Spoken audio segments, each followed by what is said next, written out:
Karmeti by, इनका विवाह निश्चित हुआ। एक राजघराने के एक अच्छे कुल के बालक से इनका विवाह संपन्न हुआ। तो विवाह जिस दिन होना था उस दिन बारात सामने आई।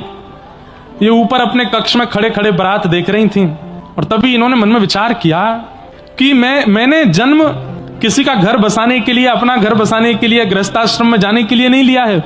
मैंने जन्म ठाकुर जी की भक्ति के लिए लिया है और अपनी भक्ति के द्वारा असंख्य भक्तों को भक्ति का मार्ग दिखाने के लिए लिया है।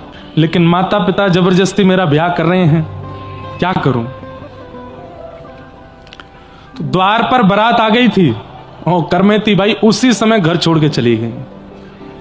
ये नहीं पता था जाना कहां है, बस इनको ये पता था कि मेरे घर से उत्तर की दिशा में वृंदावन है। ये नहीं पता था वृंदावन का रास्ता कहां है, कहां से मुड़ना कैसे, बस उत्तर दिशा की ओर चल पड़ी करमेती बाई। द्वार पर बारात खड़ी थी, माता पिता दुल्हा का सत्कार कर रहे थे और बहू बेटी घर से चली गई। पूरे नगर में ढूंढा, पुत्री नहीं मिली। तब इनके दुखित पिताजी ने नगर के राजा को कहा कि मेरी बेटी घर छोड़ के चली गई है, मेरे पास तो सैन्य बल नहीं है, आप मेरी बेटी को ढूंढवाइए, कहां है वो? तब राजा ने अपनी सेना लगा दी, बोले ढूंढ के लाओ, कहां गई है ब्राह्मण देवता की पुत्री? तो सेना दौड़ी, चप्पा चप्पा ढूंढने लगी, कहां है कहां है। करमेती बाई को पता चल गया कि राजा की सेना मुझको ढूंढ रही है, कहां छिपूं, ये तो चप्पा चप्पा छान रहे हैं। तभी इन्होंने देखा कि एक रेगिस्तान में ऊंट पड़ा है मरा हुआ और किलोमीटरों दूर तक उसकी दुर्गंध आ रही थी, इतनी दुर्गंध आ रही थी। करमेती बाई दौड़ करके गई और उस ऊंट के कंकाल के भीतर जाके छिप गई। 3 दिन तक उसके अंदर छिपी रही।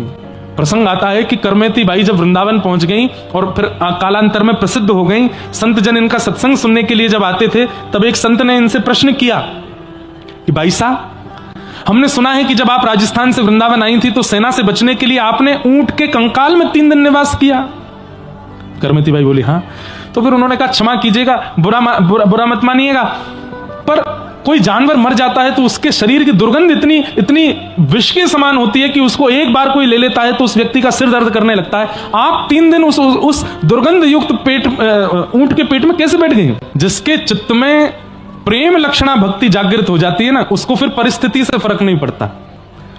जिसके चित्त में प्रेम बढ़ चढ़ के बोलने लगता है कृष्ण भक्ति का, वृंदावन भक्ति का, और प्रेमी व्यक्ति को फिर परिस्थिति से फर्क नहीं पड़ता, वो प्रेम को प्रायोरिटी देता है। मेरे लिए वृंदावन पहुंचना जरूरी था, मेरे लिए कृष्ण की चरणारविंदों की प्राप्ति जरूरी थी। मेरा मन बुद्धि चित्त सब कुछ कृष्ण का स्मरण और वृंदावन का स्मरण कर रहा था, इसलिए वो दुर्गंध मेरा कुछ बिगाड़ ना पाई।